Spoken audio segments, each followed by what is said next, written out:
Imagine yourself in a quiet room where the world fades to a soft murmur and the air carries the faint scent of aged parchment and melted wax. The flicker of a candle casts gentle shadows, inviting you to step into a story not one of clashing swords or soaring triumphs, but of a time when faith and power wove a tangled web. Tonight, we drift into the late 14th century, a world where the Catholic Church, the bedrock of medieval life, split into rival thrones. For nearly 40 years, Europe grappled with 2 popes, then 3, each claiming to speak for God, each demanding loyalty from kings, bishops, and peasants alike. This is a tale of whispered betrayals, candlelit doubts, and the heavy weight of choices that could shift the fate of souls and kingdoms. Let the rhythm of this history carry you, like a slow river, into the past. Close your eyes, if you wish, and let the story unfold. We begin with you, a cardinal, standing at the heart of this fracture.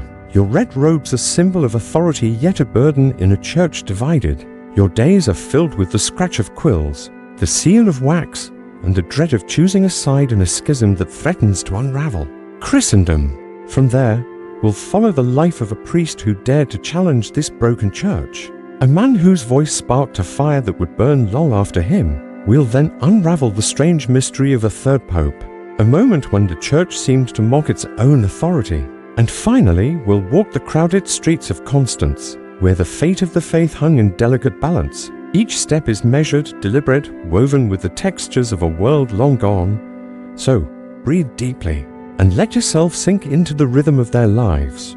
Picture yourself in the spring of 1378, standing within the cool, shadowed walls of the Apostolic Palace in Rome. You are a cardinal, a prince of the church, your scarlet robes heavy with the weight of your office, their velvet edges brushing the stone floor.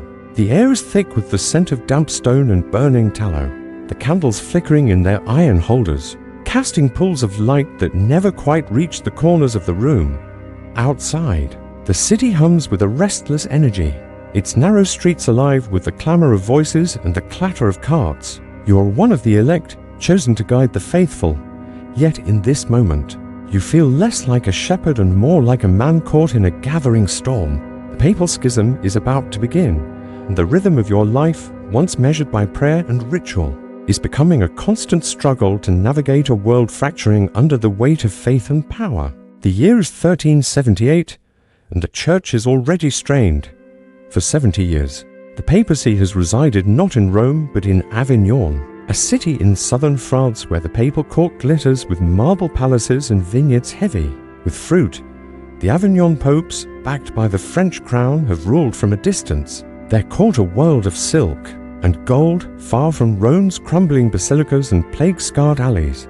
The Roman people, weary of neglect, demand an Italian pope to restore their city's glory. The last Avignon pope, Gregory XI, returned to Rome in 1377, urged by mystics and the cries of the faithful. But his death in March 1378 leaves a void. As a cardinal, you are summoned to the conclave to elect his successor, and the weight of that duty presses against your chest like a stone. You enter the Vatican through heavy wooden doors, their hinges groaning under the weight of centuries. The conclave chamber is a fortress of stone, its walls adorned with faded tapestries depicting saints and martyrs. The air is heavy, smelling of dust and incense, and the 16 cardinals, your brothers in faith, sit in a circle of high-backed chairs, their faces drawn, their eyes wary. Outside, a mob gathers, their voices rising like a tide. "Give us an Italian," they shout, their words punctuated by the thud of fists against wood. "No more French popes," some cry threats, their voices raw with desperation. Rome has languished too long, its church is crumbling, its streets unsafe. The people believe an Italian pope will bring back the city's sacred prestige. But you know the choice is not so simple. The College of Cardinals is a tapestry of allegiances, French cardinals loyal to Avignon's legacy, Italians eager to reclaim Rome, and others, like you, caught in the middle, balancing faith, politics, and survival. The conclave is meant to be a sacred act, guided by the Holy Spirit, but the air is thick with whispers of bargains and bribes. You hear rumors of gold changing hands, of promises made by powerful families, the Canona, the Orsini, who seek a pope to serve their interests. The French cardinals, their robes edged in silk, argue for a candidate who will return the papacy to Avignon, where the French king holds sway. The Italians, their voices sharp, demand a Roman, someone to anchor the church in its ancient home. You sit at the table, your hands folded, the velvet of your robe smooth under your fingers, and try to focus on prayer, but your thoughts are scattered, tangled in the politics of the moment. The mob's shouts grow louder, seeping through the walls, and you feel their anger like a pulse. To defy them could mean riots, bloodshed, chaos. To obey them risks alienating the French crown, whose wealth and influence sustain the church. Days pass in the conclave, each one heavier than the last. The air grows stale, the candles burning low, their wax dripping onto the stone floor. You write notes on scraps of parchment, your quill scratching softly as you weigh each candidate. Some cardinals speak in hushed tones, their words cloaked in Latin, proposing names that might appease both sides. Others argue openly, their voices rising, then falling as the mob's threats echo outside. You feel the weight of every glance, every pause as alliances shift like sand. At night, you lie on a narrow cot in a sealed chamber, the air cool and heavy with the scent of wool and dust. Sleep eludes you, your mind racing with questions. What if the wrong choice fractures the church? What if the Holy Spirit is silent, drowned out by human ambition? Finally, after days of deliberation, the pressure becomes unbearable. The mob's cries are relentless, their threats sharper with each passing hour. A compromise is proposed. Bartolomeo Pregnono, an Italian archbishop from Naples, a man known for his scholarship and administrative skill. He is not a cardinal, not one of you, but a neutral figure thought to be pliable, acceptable to both the Romans and the French. You cast your vote, your hand trembling as you mark the ballot, the ink smudging slightly under your fingers. When the decision is announced, the mob roars with approval, their cheers echoing through the streets. White smoke rises from the Vatican chimney, and Bartolomeo Pregnono is proclaimed Pope Urban VI. For a moment, you feel a flicker of relief, the knot in your chest loosening. The church has a leader. The crisis, you hope, is over. But the relief is short-lived. Within weeks, Urban VI reveals a temperament far from pliable. He is a man of fierce conviction, a reformer with no patience for the church's wealth or corruption. In the marble halls of the Apostolic Palace, he gathers the cardinals, his voice sharp as he accuses you of greed, of simony, of living like princes while the faithful starve. His words echo off the walls, each one a rebuke that stings like a lash. You sit through these meetings, your hands clasped tightly, the velvet of your robes suddenly to warm to heavy. Urban's rages are unpredictable, his reforms sweeping. He threatens to strip cardinals of their titles, to seize their lands, to excommunicate those who resist. Some whisper that he is mad, his eyes wild with zeal. Others fear his reforms will alienate the kings and nobles whose gold fills the church's coffers. The summer of 1378 is a blur of tension. You walk the corridors of the palace, your footsteps muffled by thick rugs, the air heavy with the scent of polished wood and incense. Whispers follow your rumors of cardinals plotting in secret, their meetings held in shadowed chapels or behind locked doors. Some speak of declaring Urban's election invalid, arguing that the mob's threats coerced the conclave, that fear, not faith, guided your votes. You feel the weight of their words, each one a crack in the foundation of your world. At night, you kneel before a small altar in your chamber, the air cool, the candlelight flickering across a wooden crucifix. You pray for guidance, but the words feel hollow, drowned out by the memory of Urban's accusations and the mob's cries. By August, the fracture becomes undeniable. A group of cardinals, mostly French, flees Rome under cover of night. You hear of their departure through hurried whispers, the clatter of hooves on cobblestone fading into the distance. They gather in Anagni, a hilltop town north of Rome, where the air smells of olive groves and dust. There, in a cathedral lit by torchlight, they declare Urban VI's election null and void. They elect a new pope, Robert of Geneva, a cardinal with ties to the French crown, who takes the name Clement VII. He establishes his court in Avignon, surrounded by the marble palaces and soft breezes of southern France. Now, Europe has to Popes Urban in Rome, Clement in Avignon, each claiming divine authority, each excommunicating the other. You are left in Rome, or perhaps you have joined the flight to Avignon, or maybe you linger in a neutral city, watching, waiting. The choice is a blade, sharp on both sides. To stay with Urban means aligning with a volatile pope whose reforms threaten your status, whose temper could turn on you at any moment. To support Clement means defying Rome, the ancient seat of the Church, and risking accusations of heresy. Either way, you are excommunicated by one side, damned by the other. Your desk is littered with letters, their wax seals cracked, their words urgent. Some urge loyalty to Urban, others beckon you to Avignon, promising safety, influence, a return to the elegance of the French court. Each letter is a weight, pulling you in opposite directions, and the rhythm of your life becomes a constant struggle to choose. The faithful look to you for guidance, their eyes filled with doubt. In the churches of your diocese, peasants kneel on worn stone floors, their hands clasped, their voices low as they ask, which pope is true? Which sacraments will save their souls? You offer reassurances, your voice calm, your words measured, but inside you feel the same uncertainty. The church, once a beacon, now feels like a labyrinth, its paths twisting, its walls closing in. Merchants in the markets mutter about corruption, their voices bitter as they weigh their goods. Monks in their cloisters copy manuscripts, their quills moving in steady rhythm, but their prayers sound weary, tinged with fear. Even the children, playing in the streets, mimic the schism, crowning rival popes with wreaths of grass and straw. Your days become a dance of diplomacy. You travel between courts, your carriage rattling over uneven roads, the air thick with dust and the scent of horse sweat. You meet with bishops, their faces lined with worry, their voices low as they debate theology and loyalty. Is Urban the true pope, chosen in Rome, the city of Peter?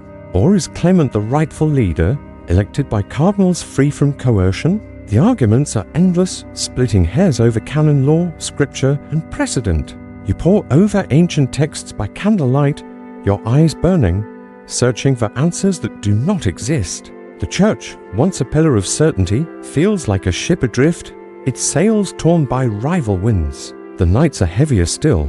In your chamber, the silence is broken only by the crackle of a fire or the distant toll of a church bell. You lie awake, your thoughts spiraling.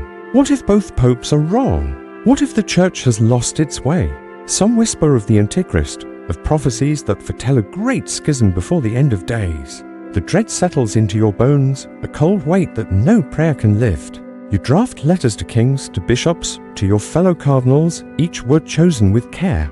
Each sentence a delicate balance between loyalty and caution. Some letters are intercepted, their contents read by spies, their wax seals broken before they reach their destination. You learn to write in code, to speak in riddles, to trust no one. And yet, amidst the chaos, there are moments of quiet grace. In a small church in your diocese, you kneel before an altar, the air heavy with the scent of beeswax and frankincense. The stained glass above casts colored light across the stone floor, and for a moment, you feel the presence of something greater, something untouched by the schism. You visit monasteries where monks work in silence, their quills scratching parchment, preserving knowledge even as the church falters. You walk through markets where merchants sell relics, bones, and cloth said to belong to saints. And though you know many are false, you see the hope in the eyes of those who buy them. The faithful, despite their doubts, cling to the church, to the promise of salvation. But the doubts remain, a shadow that follows you. The schism has exposed the church's flaws, its wealth, its politics, its human frailty. You hear whispers of reform, of men like John Wycliffe in England, who call for a return to scripture, a rejection of papal luxury. You wonder if they are right, if the church has strayed too far from its roots. But such thoughts are dangerous, and you push them aside, focusing instead on the next letter, the next journey, the next fragile hope of unity. The rhythm of your life, once sacred, is now a dance of survival, each step careful, each choice heavy with consequence. The years following the schism's outbreak stretch before you, a cardinal caught in a fractured church, like a tapestry unraveling thread by thread. It is now 1380, and the world you once knew, a world of unified faith under one pope, feels like a distant memory. The air in your chamber carries the faint scent of ink and melted wax. the remnants of countless letters written, sealed, and sent into a divided Europe. Your scarlet robes, once a symbol of authority, now feel like a weight.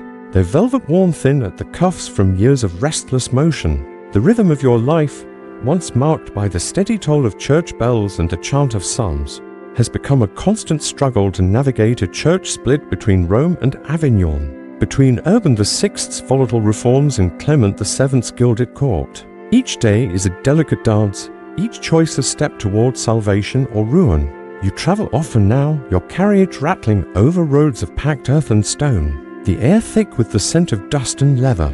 The journeys are long, the paths winding through forests where the leaves rustle softly, or across plains where the wind carries the tang of grass and distant smoke. You visit courts and cathedrals, your red hat a beacon of your rank, yet also a target.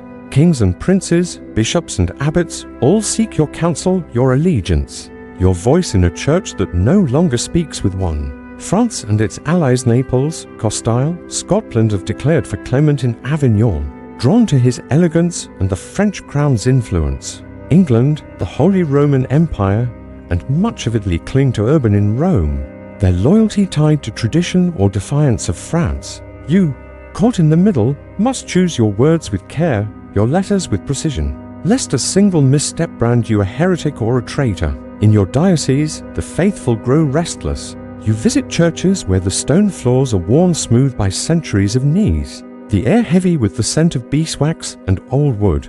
Peasants gather in the nave, their faces edged with worry, their hands clutching rosaries of bone or wood. Which pope do we follow, they ask, their voices low, almost pleading. Will our confessions be heard by God?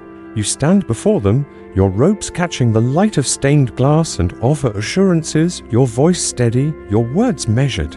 But inside, your heart is heavy. The sacraments, once a source of comfort, are now a source of doubt.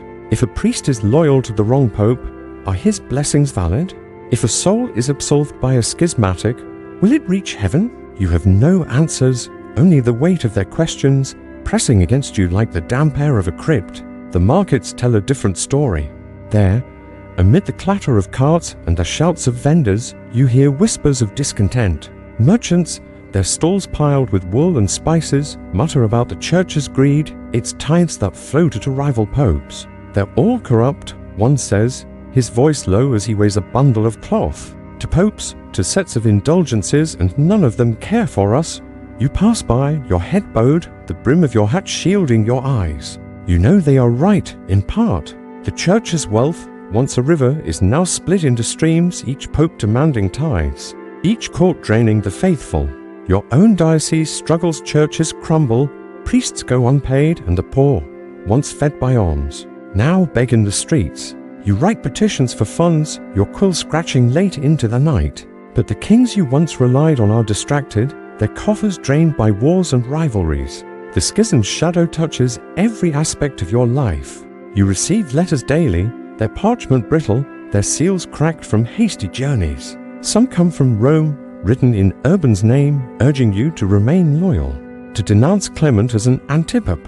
Others arrive from Avignon, their tone softer, their promises richer, offering safety and influence if you join Clement's court. You sit at your desk, the candlelight flickering across the wood, and weigh each word. Some letters never reach their destination, intercepted by spies or bandits loyal to one side or the other. You learn to write in code, your quill moving in careful patterns, your words veiled in metaphors of light and shadow. You trust no one, not even your own servants, who might carry your secrets to a rival's ear. The air in your chamber grows heavy with suspicion, the scent of wax mingling with the faint bitterness of fear. The nights are the hardest. You lie on a narrow bed, the wool blanket rough against your skin, the silence broken only by the crackle of a dying fire. Your thoughts spiral, circling the same questions. What if both popes are false? What if the church has lost its divine mandate? Some whisper of the Antichrist, of prophecies that speak of a great schism before the end of days. You push the thought away, but it lingers, a cold weight in your chest. You rise and kneel before a small crucifix, its wood worn smooth by years of touch. The candlelight casts shadows that dance across the wall, and you pray, your voice a whisper for guidance, for clarity, for an end to this fracture. But the answers do not come. and the rhythm of your life remains a constant struggle, a balance between faith and survival. The years pass and the schism deepens. Urban VI dies in 1389, his reforms unfinished, his temper leaving a legacy of division. His successor, Boniface IX, takes up the Roman claim, his court a shadow of Urban's zeal, but no less determined.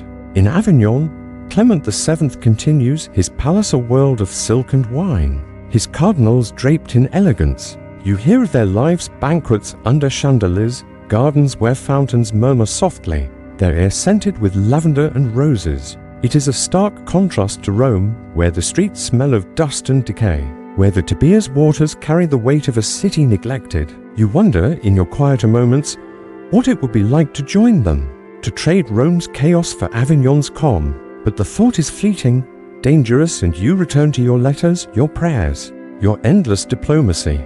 Your travels take you to courts across Europe, each one a new challenge. In Paris, the air is sharp with the scent of wood smoke and river water, and the French king greets you with a smile that does not reach his eyes. He speaks of Clement, of Avignon's rightful claim, and presses you to declare your loyalty. In Florence, the merchants' halls are filled with the clink of coins, and the rustle of silk, their voices urging you to support Boniface to keep the papacy in Italy. You listen, you nod, you offer vague promises, your words as careful as a scribe's script. Each court is a chessboard, each king a player, and you, a cardinal, are a piece moved by forces you cannot fully control. The rhythm of your life is no longer your own, shaped instead by the tides of power and faith. The dangers are ever present. You hear of cardinals ambushed on lonely roads, their bodies left in ditches, their red robes stained darker. Others fall to poison, their wine laced with something bitter and final.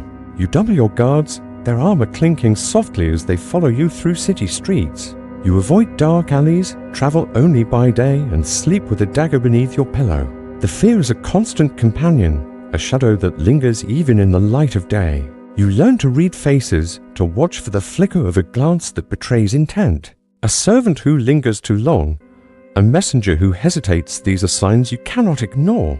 The air, once sacred, now feels thick with betrayal, its scent tinged with the iron of suspicion. Yet there are moments of respite, fleeting but precious.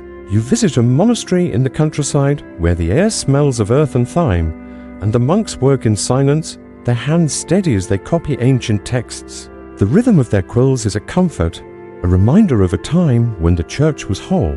You kneel in their chapel, the stone cool beneath your knees, the air heavy with the scent of incense and old wood.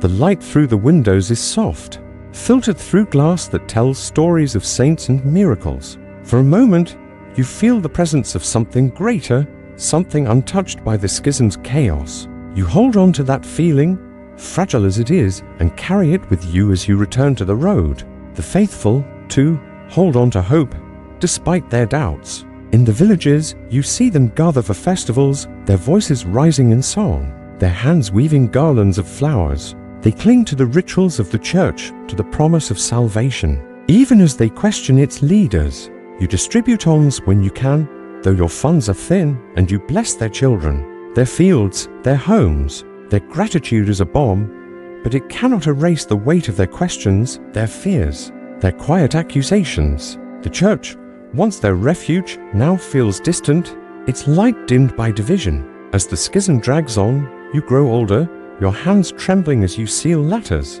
your eyes dimming from years of reading by candlelight. The red of your robes has faded, the velvet frayed at the edges, but the weight of your offers remains. You hear whispers of reform, of men like John Wycliffe who challenged the church's wealth, its power, its very structure. His words, carried by travelers and scribes, speak of a return to scripture, a rejection of papal luxury. You wonder if he is right, if the schism is a sign of deeper flaws. But such thoughts are dangerous, and you push them aside, focusing instead on the next letter, the next journey, the next fragile hope of unity.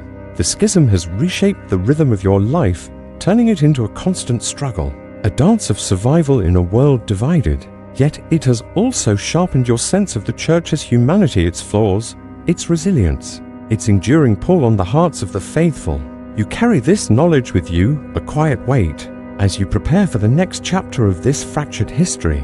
For beyond the courts and cathedrals, beyond the rival popes and their claims, there are others who feel the schism's shadow men, like Jan Hus, a priest in distant Bohemia, whose voice will soon rise against the church's failings, sparking a fire that will burn long after you are gone. As the schism's shadow stretches across Europe, its weight presses not only on cardinals in their velvet robes, but on humbler figures, men and women whose voices rise from the edges of Christendom. Imagine yourself now, leaving behind the candlelit chambers of Rome and Avignon, the dusty roads and whispered betrayals of a cardinal's life. Picture a different world, one of cobblestone streets and wooden churches, where the air smells of fresh-baked bread and river water, where the rhythm of life is shaped by the tolling of bells and the murmur of prayers. You are in Prague, in the Kingdom of Bohemia, in the closing years of the 14th century. Here, a priest named Jan Hus is beginning to stir the hearts of the faithful. His words a quiet spark that will soon ignite a fire. His story, like the schism itself, is one of faith tested, of courage tempered by doubt, and of a church struggling to hold its fractured pieces together. Let yourself drift into this tale. The rhythm of his life, a steady current, carrying you through a world both distant and familiar. It is the late 1360s, and Jan Hus is born in a small village called Husenek, a place of rolling hills and thatched roofs, where the air carries the scent of damp earth and wood smoke. Picture a modest home, its walls of timber and clay, the floor packed hard by years of footsteps. The room is lit by a single fire, its light flickering across the faces of a peasant family. Jan, a boy with dark hair and curious eyes, grows up in this simplicity.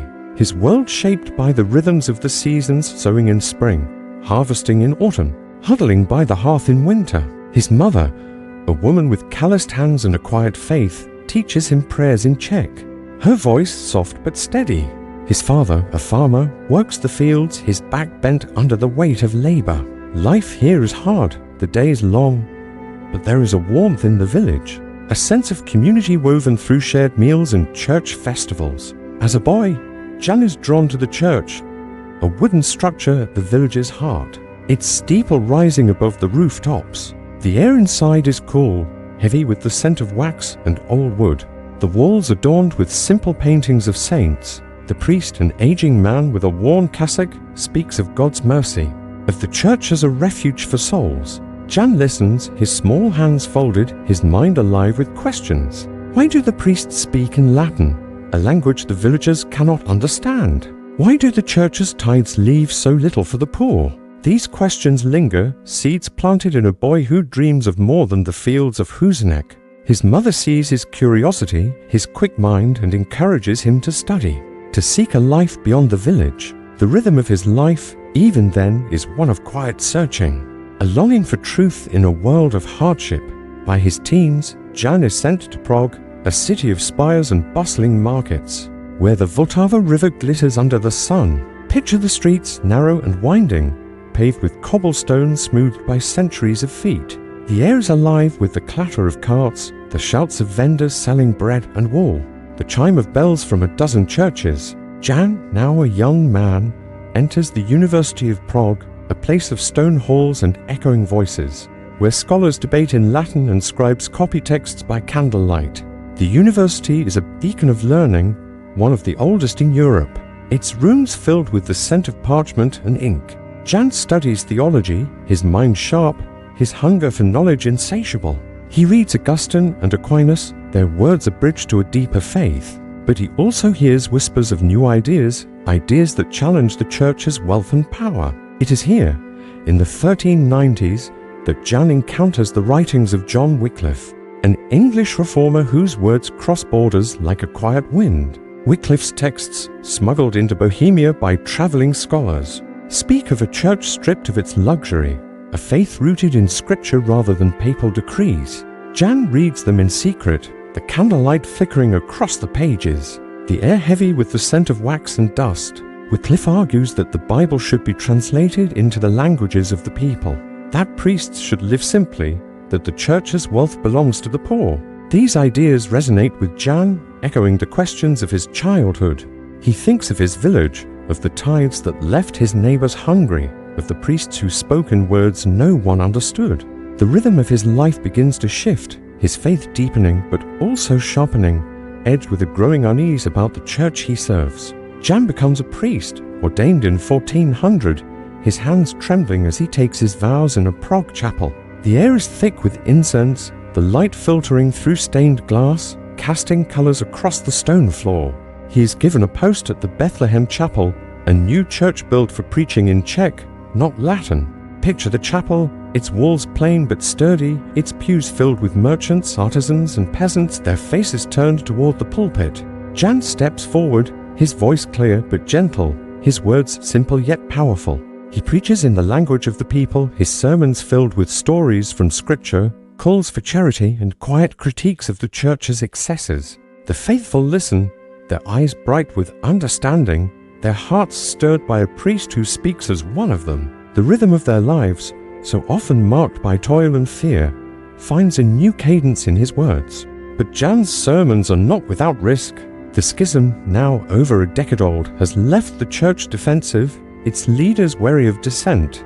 In Prague, the archbishop, loyal to the Roman Pope, watches Jan closely. The air in the city grows tense, the scent of river water mingling with the faint bitterness of suspicion. Jan speaks of the schism, of the rival popes who claim God's throne while the faithful suffer. He denounces simony, the buying and selling of church offices and indulgences, the promises of salvation sold for coin. The church is not a market, he says, his voice steady, his eyes fixed on the crowd. It is a house of prayer, a refuge for souls. His words spread, carried by merchants and pilgrims, whispered in taverns and copied by scribes. The faithful flock to Bethlehem Chapel, their numbers growing, their voices rising in Czech hymns that echo through the streets. The church takes notice. You, as a cardinal, might hear of Jan Hus through letters from Prague, their parchment creased from travel, their words urgent. The archbishop warns of a priest stirring unrest, a man inspired by Wycliffe's heresies. You read these letters by candlelight, the air heavy with the scent of wax and old wood, and wonder if Hus is a threat or a voice of truth. His ideas echo the doubts you've carried since the schism began, the questions about the church's wealth, its power, its human flaws. But you also know the danger of such ideas, the risk of challenging a church already fractured. In Prague, the tension builds. The archbishop bans Wycliffe's writings, declaring them heretical, and orders Jan to cease his critiques. But Jan persists, his voice unwavering, his sermons drawing larger crowds. By 1409, the schism takes a new turn, one that will shape Jan's fate. In an effort to heal the divide, cardinals from both Rome and Avignon meet at the Council of Pisa, electing a third pope, Alexander V. This only deepens the chaos, and in Prague, the confusion weighs heavily. Jan speaks out, his sermons sharper now, accusing the popes of heresy for dividing Christendom. He calls for reform, for a church that serves the poor, that speaks in the language of the people. The faithful cheer, but the powerful grow wary. Alexander V, under pressure from the archbishop, issues a bull condemning Wycliffe's ideas and ordering the burning of his books. Jan watches, his heart heavy, as piles of parchment are set alight in Prague's squares, the air thick with the smell of burning ink and leather. He refuses to comply, hiding some of Wycliffe's texts, his hands trembling as he tucks them into a wooden chest. The rhythm of Jan's life becomes a constant struggle, much like yours as a cardinal. He preaches by day, his voice carrying over the murmurs of the crowd, but at night, he lies awake in his small room, the air cool, the silence broken by the distant chime of a church bell. He prays, his knees pressing into the stone floor, asking for courage, for clarity. The church, once his refuge, now feels like a labyrinth, its walls closing in. He receives letters from supporters, scholars, priests, even nobles who urge him to continue to speak for the people. But he also receives warnings, their words sharp, their seals heavy with authority. The archbishop excommunicates him in 1410, declaring him a heretic, but Jan appeals to the Pope in Rome, then to the new Pope, John XXIII, who succeeds Alexander V. The appeals are ignored, the schism's chaos drowning out his voice. Jan's world narrows. He's forbidden to preach, but he continues in secret, meeting with followers in homes and hidden chapels. Picture a small room, the air heavy with the scent of bread and candle wax, the walls lit by a single flame. Jan speaks softly, his words weaving scripture and reform, his listeners leaning forward. Their faces a mix of hope and fear. The city is divided, some call him a prophet, others a heretic.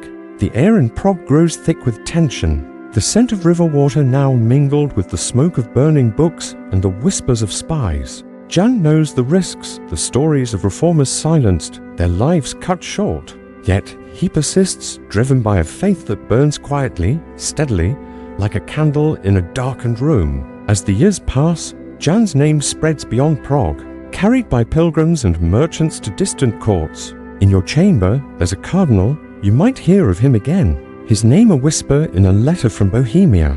The schism has made the church brittle, quick to crush dissent, and Jan's voice is a crack in its foundation. You wonder, as you sit by candlelight, the air heavy with the scent of wax and parchment, what his words mean for the church you serve. Is he a heretic, as the archbishop claims, or a man seeking to restore a faith lost to greed and division? The question lingers, a shadow in your thoughts, as you prepare for the next chapter of this story, a chapter that will take Jan to the Council of Constance, where his voice will face its final test. This tale of Jan Hus, like the schism itself, is one of quiet courage and creeping doubt, of a man caught in the church's fracture, much like you, the cardinal, navigating the rival popes. His life, his words, his struggle are a thread in the tapestry of this divided age, a reminder of the human cost of a church at war with itself. And as his story unfolds, it leads us to a stranger moment, still a moment when the church, seeking unity, creates not two popes but three, a mystery that deepens the shadow over Christendom. Imagine yourself now, standing on the edge of a new chapter in the story of Jan Hus, the Bohemian priest whose voice has stirred the hearts of Prague's faithful. The year is 1414, and the air carries the weight of a world, still divided by the Papal Schism, a fracture that has shaped not only the lives of cardinals, but also men like Hus, whose quiet courage challenges the church's faltering authority. Picture a city far from Prague, a place called Constance, nestled on the shores of a vast lake, its waters reflecting the spires of churches and the shadows of mountains. The air here is crisp, scented with pine and the faint tang of fish from the lake's edge. The streets hum with the footsteps of pilgrims, scholars and guards, their voices a low murmur in Latin, German and a dozen other tongues. This is where Jan Hus's journey leads, to the Council of Constance, where the church seeks to heal its wounds, but will instead test the strength of one man's faith. Let the rhythm of his life, steady and unhurried, carry you forward into a tale of conviction, betrayal and a fire that will echo through the centuries. It is late 1414, and Jan Hus, now in his mid-40s, stands at a crossroads. In Prague, his sermons at the Bethlehem Chapel have drawn thousands, their faces lit with hope as he speaks in Czech, calling for a church rooted in scripture, free from greed and division. But his words have also drawn the church's wrath. Excommunicated in 1410, banned from preaching, he has continued in secret, his voice a quiet rebellion against a fractured Christendom. The schism, now in its 36th year, has left Europe with 3 popes, 2 from the earlier divide, and a third, John the 23rd, elected by the Council of Pisa in a failed bid for unity.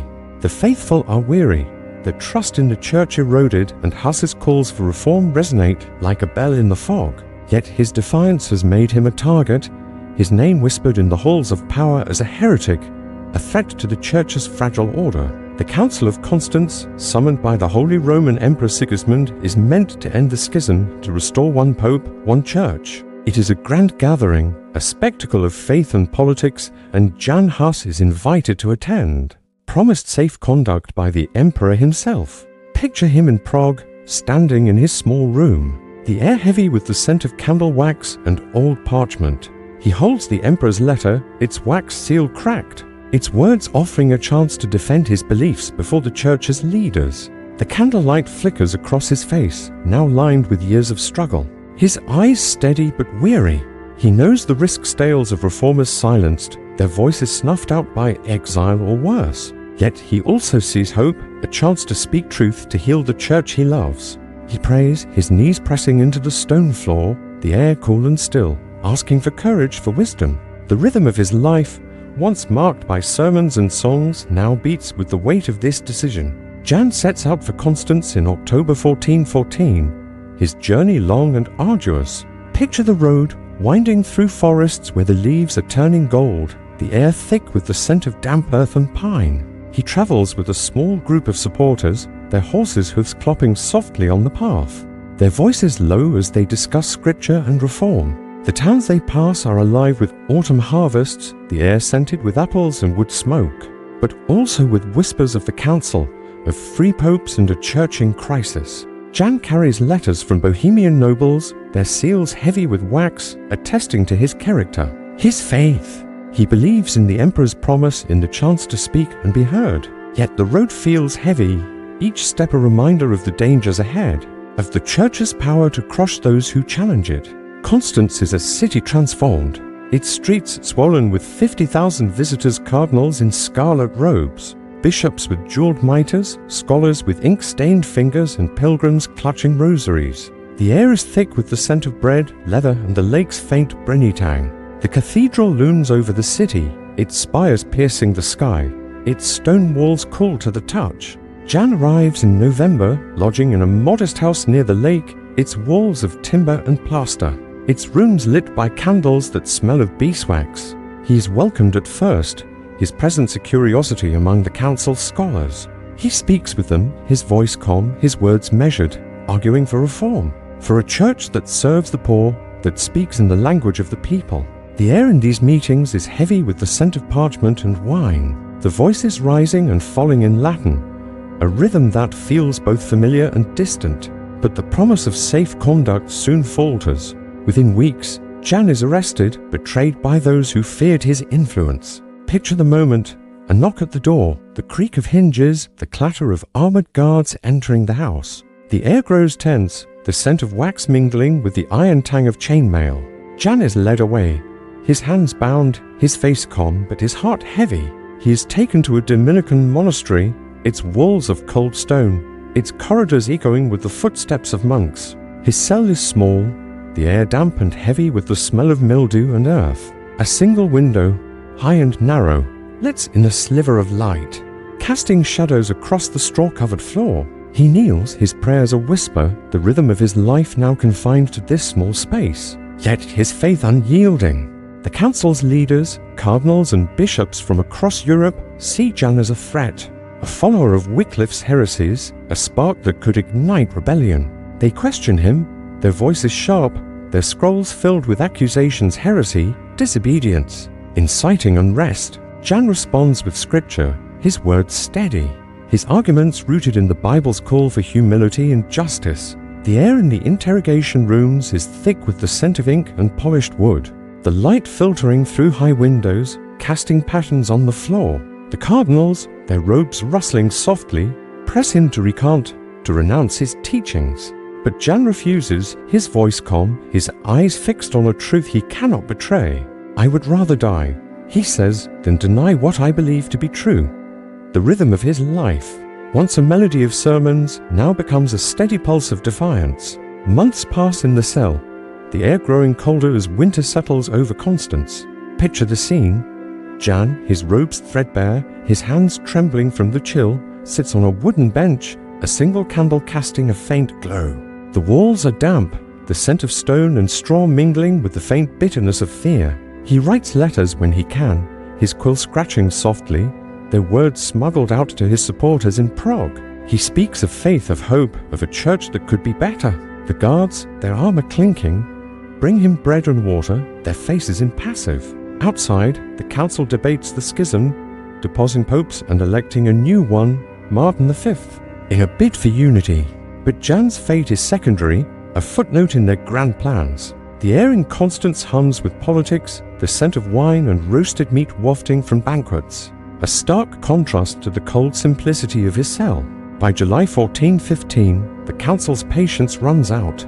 Jan is brought to the cathedral for his final trial, the air heavy with the scent of incense and polished stone. Picture the scene, a vast hall, its ceiling soaring, its walls lined with tapestries of saints and angels. The cardinals and bishops sit in rows, their robes a sea of scarlet and purple, their faces stern. Jan stands before them, his frame thin, his eyes steady despite the months of imprisonment.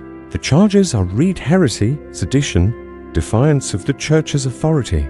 The air is thick with tension, the voices echoing off the stone, each accusation a weight pressing against him. He responds, his voice clear but soft, quoting scripture, defending his call for reform. The church must serve Christ, not wealth, he says, his words a quiet challenge to the gilded robes before him. The verdict is inevitable. On July 6, 1415, Jan Hus is condemned as a heretic. He is led from the cathedral, the air outside warm with summer, the scent of grass and lake water a fleeting comfort. The streets are crowded, the faithful and curious watching as he is taken to a field outside the city. Picture the scene. A wooden stake, piles of straw and kindling, the air heavy with the scent of dry wood and earth. Jan is stripped of his priestly vestments, the cloth torn with a sound that cuts through the silence. A paper crown, scrawled with the word heretic, is placed on his head, its edges curling in the breeze. He kneels, his lips moving in prayer, his voice a whisper lost in the murmur of the crowd. The executioners light the fire, the flames crackling softly at first, the air filling with the scent of burning straw. The council's leaders watch from a distance, their faces impassive, their robes catching the light. Jan's life, his voice, his struggle are consumed by the flames. The air thick with smoke and the faint, acrid scent of burning cloth. Yet his words linger, carried by those who heard him, who believed in his vision of a simpler, truer church. The rhythm of his life, though silenced, plants a seed, one that will grow in the Hussite walls. In the reforms of a century later, in the hearts of those who seek truth over power. The faithful in Prague, hearing of his death, weep in their churches, their voices rising in Czech hymns, their hands clutching rosaries. The church, seeking unity, has created a martyr, a name that will echo beyond Constance, beyond the schism. As you, a cardinal, might hear of this moment, sitting in your chamber, the air heavy with the scent of wax and parchment, you wonder what Jan Hus's death means for the church you serve. His defiance, his faith, his call for reform, are a mirror to the doubts you've carried through the schism's long years. The council has ended the schism, crowning Martin V as the sole pope. But the cost is heavy in man's life, a city's unrest, a fracture that lingers in the hearts of the faithful.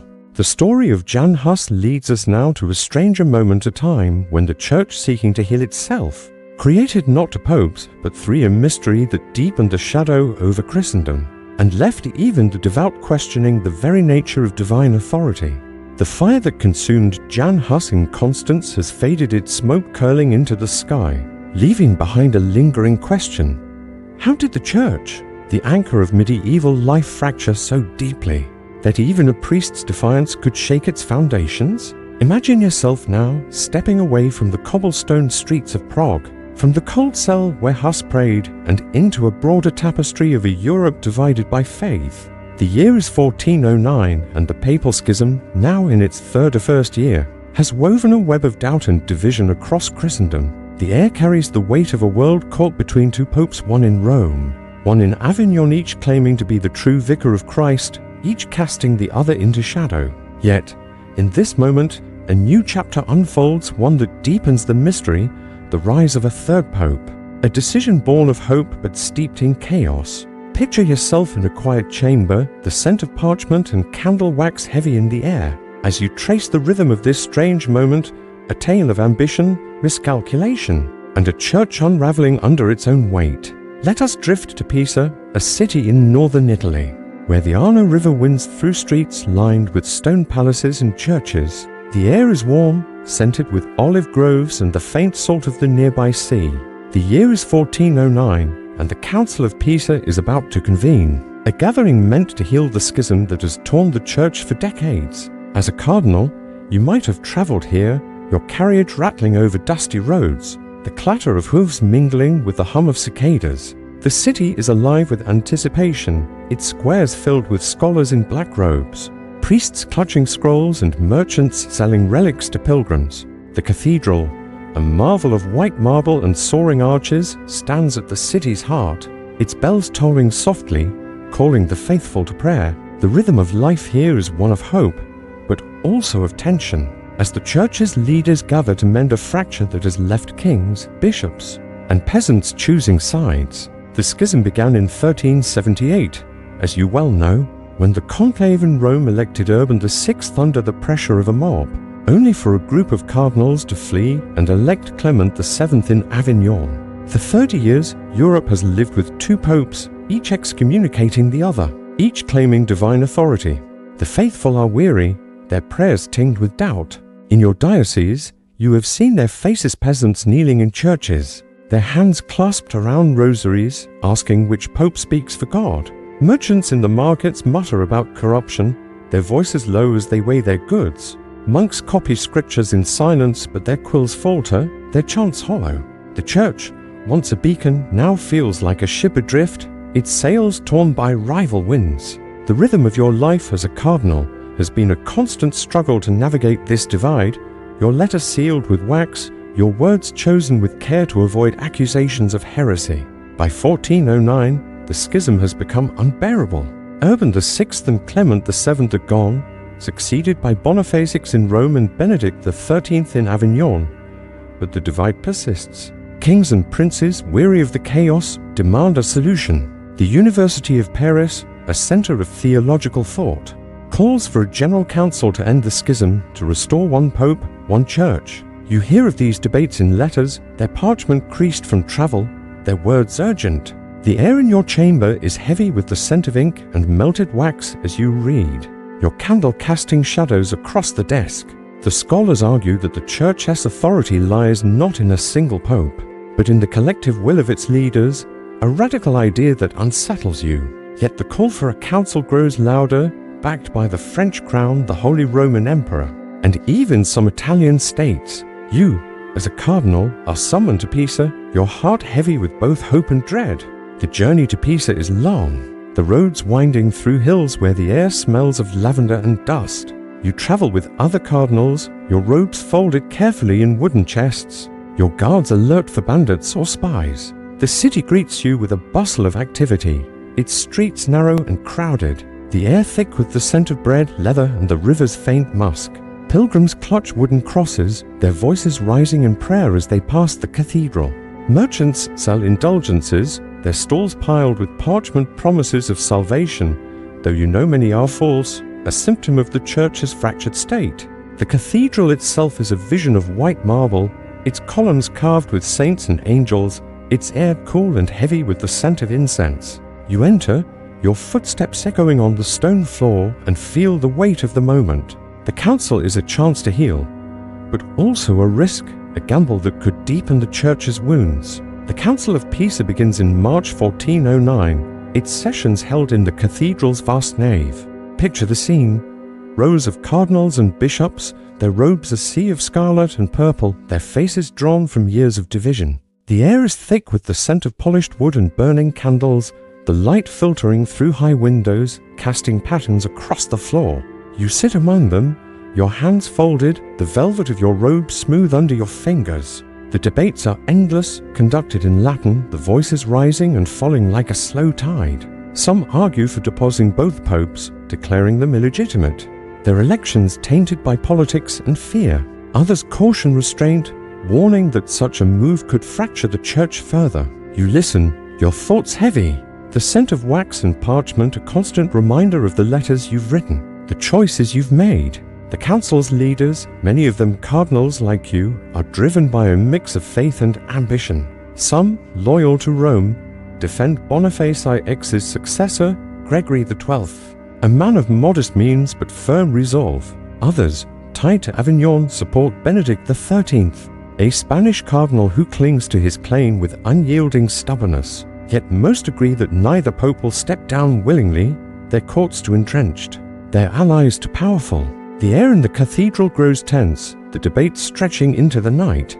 The candles burning low, their wax dripping onto the stone. You hear whispers of French influence, of gold-changing hands, of cardinals swayed by promises of power. The rhythm of the council is one of hope, but also of calculation. Each word a step in a delicate dance.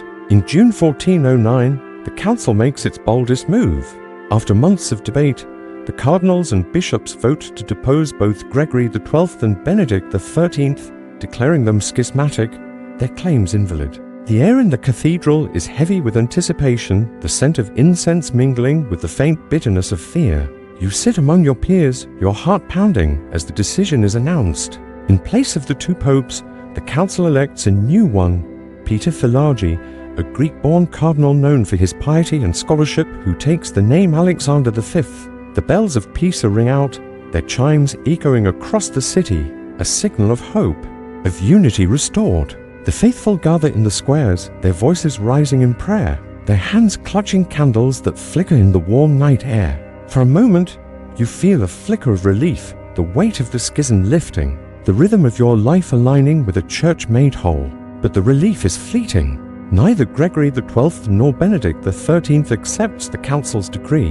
Gregory, in Rome, denounces Pisa as a gathering of heretics, his letters sharp with accusations of treason. Benedict, in Avignon, retreats to a fortress in Spain, his court a shadow of its former glory, but his resolve unbroken. Both excommunicate the council's leaders, including Alexander V, branding him an antipop. The air in Pisa grows heavy again, the scent of hope fading, replaced by the familiar tang of division. You, as a cardinal, must choose once more.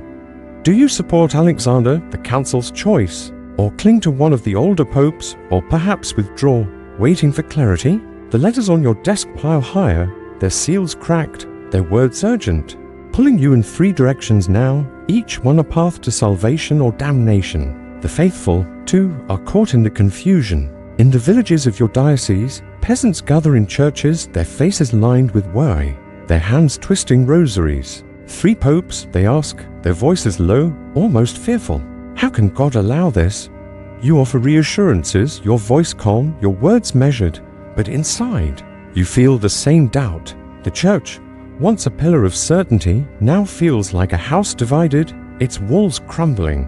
Merchants in the markets mock the council, their voices bitter as they sell their wares. 3 heads for one church, one says, his hands gesturing to a crude drawing of a beast with 3 crowns, its ink smudged on cheap parchment. The image spreads, carried by travelers, a satire that stings the church's pride. The rhythm of life, once sacred, is now a cacophony, each note discordant, each choice heavy with consequence. The mystery of the third pope deepens as Alexander V establishes his court in Pisa, then moves to Bologna, his palace a modest echo of Rome or Avignon. You hear of his efforts through letters, their parchment stained with travel, their words speaking of a pope who seeks reform, who dreams of unity.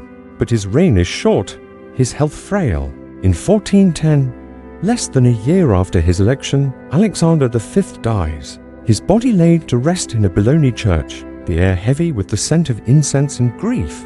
The council's cardinals elect a new pope, John XXIII, a man of ambition and cunning, whose court glitters with the promise of power. Yet the schism persists now with 3 popes, Gregory XII, Benedict XIII, and John XXIII, each claiming God's throne, each casting the others into shadow. The air in your chamber, as you read these letters, is thick with the scent of wax and doubt, the candlelight flickering across the walls. The failure of Pisa is a wound that festers.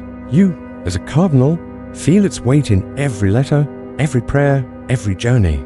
The council was meant to heal, but instead it has deepened the fracture, exposing the church's fragility. The faithful, from peasants to princes, grapple with questions that echo your own.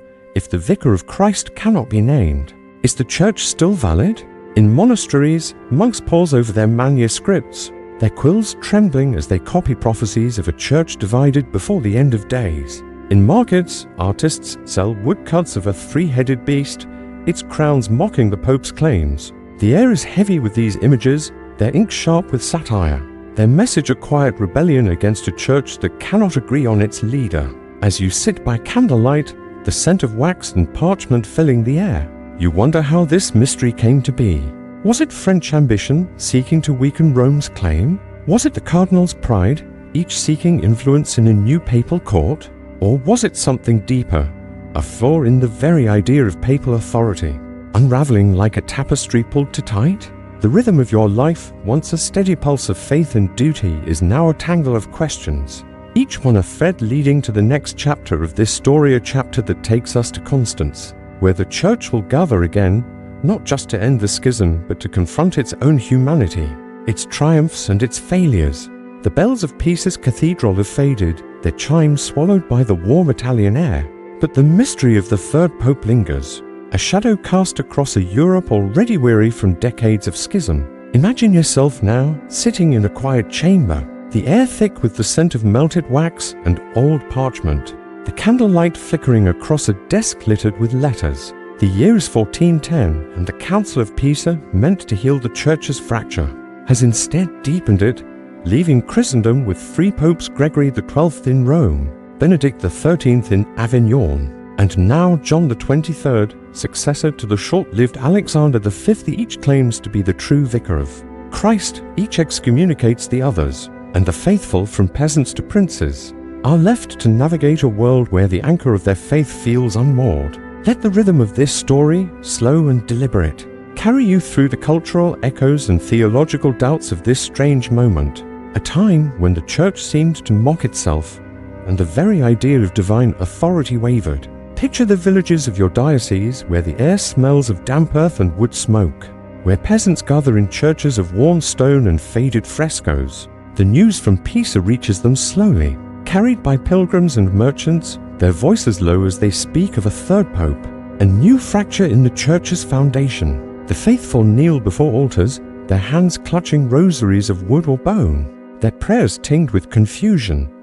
How can there be three popes, they ask, their voices soft, almost fearful. Which one speaks for God?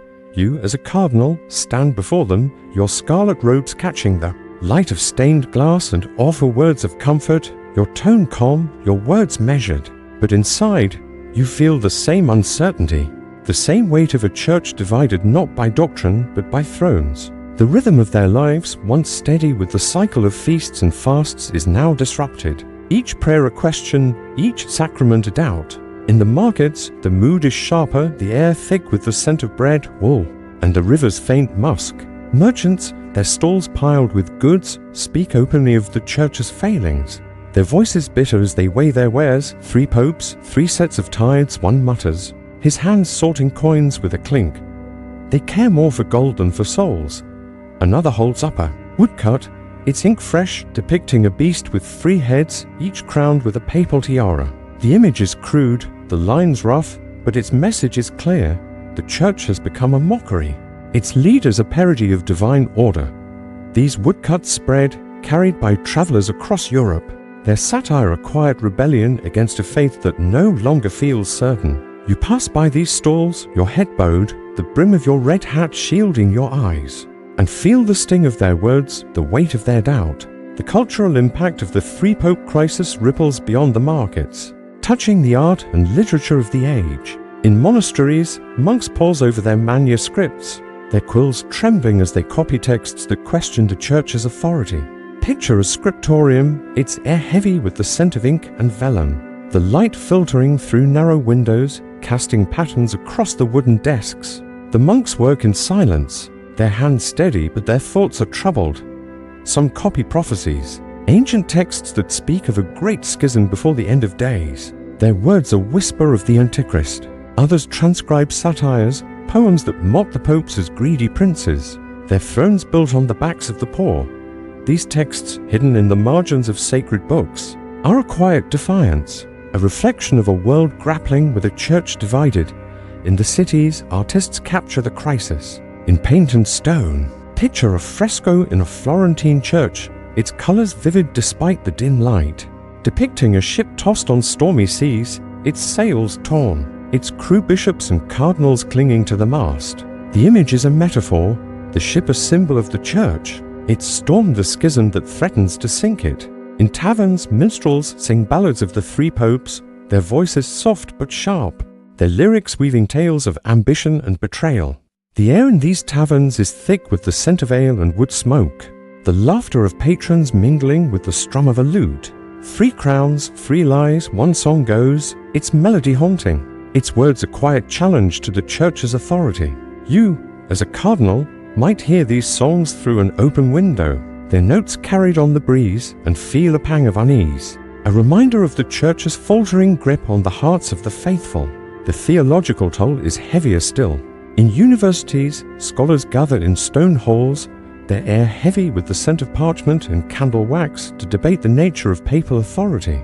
Picture a lecture room in Paris, its walls lined with books, its benches filled with students in black robes, their faces intent. The professor, his voice steady, argues that the Church's authority lies not in a single pope, but in the collective will of its councils, a radical idea born of Pisa's failure. The air is thick with tension, the scent of ink mingling with the faint bitterness of fear. As these scholars question the very foundation of the faith, if the Vicar of Christ cannot be named, they ask, is the Church still valid? If 3 men claim God's throne, has the Holy Spirit abandoned his flock? These questions echo in your own thoughts as you sit by candlelight, the air heavy with the scent of wax and old wood, and ponder the mystery of a church divided. The psychological impact on the faithful is profound. In the villages, peasants whisper of prophecies, their voices low as they gather by hearths, the air scented with bread and herbs. They speak of the Antichrist, of a world turned upside down, where the church's leaders fight like princes, not shepherds. Monks in their cloisters, their hands stained with ink, copy texts that warn of divine judgment, their prayers tinged with fear. Even the children, playing in the streets, mimic the schism in their games, crowning rival popes with wreaths of grass and straw. Their laughter a strange echo of the church's chaos. The rhythm of life, once sacred, is now a tangle of doubt and hope. Each day a struggle to find meaning in a faith fractured by human ambition. As a cardinal, you feel this weight in every letter, every journey, every prayer. The air in your chamber is heavy with the scent of parchment and wax, the candlelight casting shadows across the walls. You receive letters from across Europe, their seals cracked, their words urgent. Some urge you to support John the 23rd, the Pisa Pope, whose court in Bologna glitters with promise, though his past is shadowed by rumors of ambition and greed. Others call you to Rome, where Gregory XII clings to his claim, his court a shadow of its former glory. A few, from distant Spain, speak of Benedict XIII, a stubborn scholar who refuses to yield, his fortress a lonely outpost of Avignon's legacy. Each letter is a weight, pulling you in 3 directions, each choice a risk of heresy, excommunication, or obscurity. The mystery of the third pope is not just a matter of politics but of motive. Why did Pisa fail? Was it the French crown, seeking to weaken Rome's claim by propping up a new pope? The air in Paris, thick with the scent of wood smoke and river water, hums with whispers of royal influence, of gold paid to cardinals who voted for Alexander V.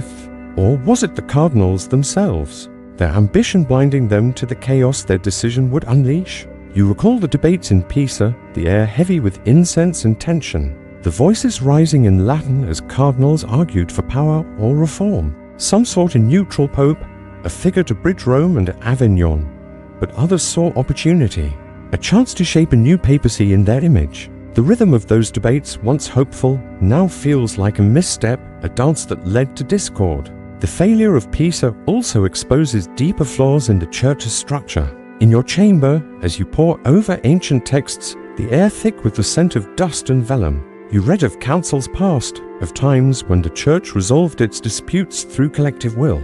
The idea of conciliarism, that a council's authority might outweigh a pope's, gains traction, whispered in universities and cloisters. It is a radical notion, one that challenges the divine right of the papacy, and it unsettles you. The air in your study grows heavy, the candlelight flickering as you consider its implications. If the Pope's authority is not absolute, what becomes of the Church's unity?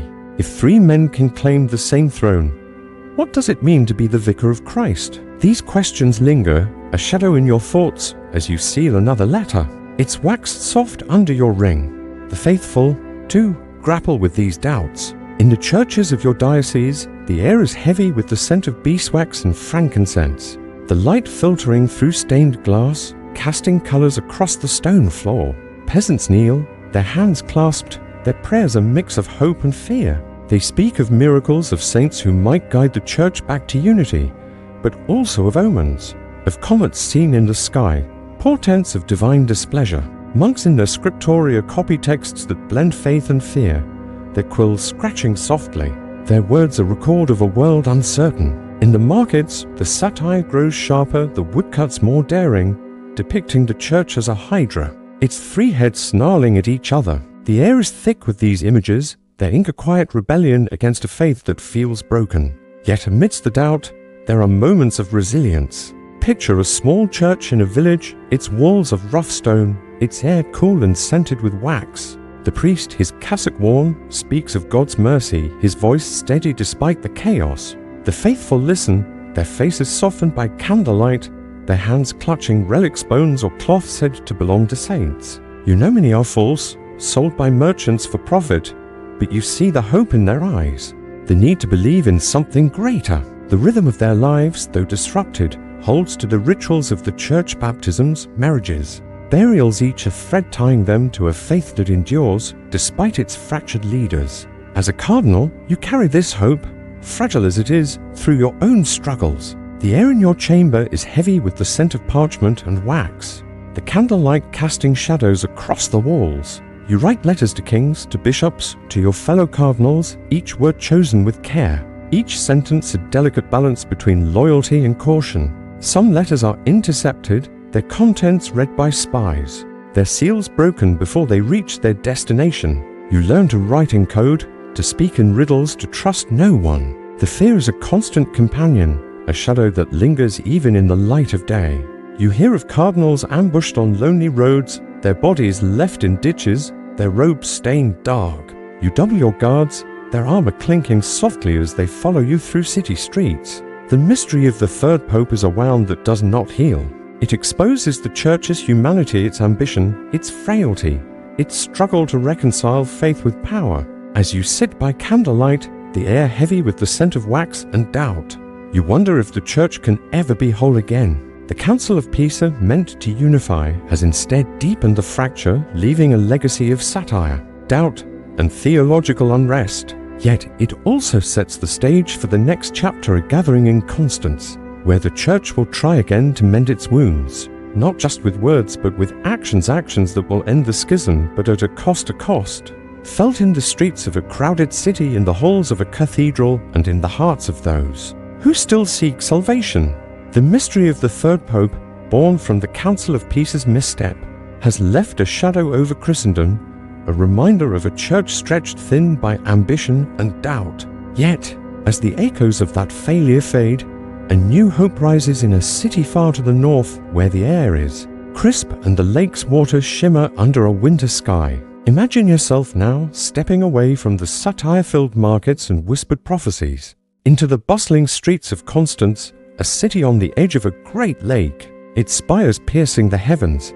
It is 1414, and the Council of Constance has begun, a gathering meant to end the schism that has divided the church for decades. The air is thick with the scent of wood smoke and wet stone, the streets alive with the clamor of 50,000 visitors, cardinals, bishops, kings, and pilgrims, all drawn to this moment of reckoning. Let the rhythm of this story, slow and deliberate, carry you into the heart of a city transformed, where velvet robes and whispered alliances shape the fate of the faith. Picture Constance, a city nestled between the Lake of Constance and the snow-dusted Alps, its air sharp with the scent of pine and fish. The streets are narrow, paved with cobblestones worn smooth by centuries of feet, and they hum with the voices of a dozen languages: Latin, German, French, Italian, and more.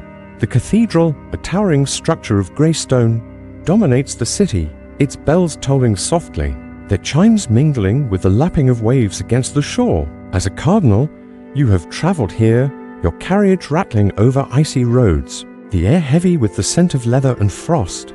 Your scarlet robes, folded carefully in a wooden chest, mark you as a prince of the church. Yet the weight of your office feels heavier than ever. The schism has tested your faith, your loyalty, your very sense of purpose, and now in Constance, you stand at the heart of a moment that could either heal the church or break it further. The Council of Constance, summoned by the Holy Roman Emperor Sigismund, is unlike any gathering you have known. It is not just a meeting of cardinals and bishops, but a spectacle of power, a city transformed into the political capital of Christendom. Picture the scene. The streets are crowded, their air thick with the scent of bread, ale, and the sweat of travelers' inns overflow, their wooden signs creaking in the wind, their rooms packed with scholars, priests, and guards. Merchants set up stalls in the squares, selling relics, bones, and cloth said to belong to saints, though you know many are false, a symptom of the church's fractured state. Pilgrims clutch wooden crosses, their voices rising in prayer as they shuffle toward the cathedral. The air is alive with anticipation, but also with tension. The scent of hope mingling with the faint bitterness of fear. You enter the cathedral, its doors heavy with iron and wood, their hinges groaning softly. The nave is vast, its ceiling soaring, its walls lined with tapestries depicting saints and martyrs. The air is cool, heavy with the scent of incense and polished stone. The light filtering through stained glass, casting colors across the floor. Rows of benches are filled with the church's elite cardinals in scarlet, bishops in purple, their robes rustling as they shift in their seats. The emperor himself is present, his crown glinting in the candlelight, his face stern but hopeful. Scholars in black robes clutch scrolls, their hands stained with ink, while scribes record every word, their quills scratching softly. The rhythm of the council is one of deliberation, each voice a note in a complex melody, each argument a step toward unity or discord. The council's purpose is clear, to end the schism by deposing the three rival popes, Gregory XII in Rome, Benedict XIII in Avignon, and John XXIII, the Peace-a-Pope, and electing a single, undisputed leader. But the task is daunting, the air thick with the weight of decades of division. You sit among your peers, your hands folded, the velvet of your robes smooth under your fingers, and listen as the debates begin. The voices are measured, conducted in Latin, their cadence slow but sharp. Some argue for deposing all three popes, declaring their elections invalid, tainted by politics and ambition. Others caution restraint, warning that such a move could deepen the church's wounds, alienating kings and faithful alike. The air in the cathedral grows heavy, the scent of wax and incense mingling with the faint tang of sweat. As the debates stretch into the night, the council is not just a theological exercise but a web of diplomacy. Its threads woven through secret meetings and whispered alliances. Picture a banquet hall, its air warm with the scent of roasted meat and wine, its tables laden with silver and bread. You sit among nobles and cardinals, their faces lit by torchlight, their voices low as they negotiate. The emperor, his cloak embroidered with gold, speaks of unity, his words a call to action. The French delegates, their robes edged in silk, push for a pope who will favor their king, their smiles calculated.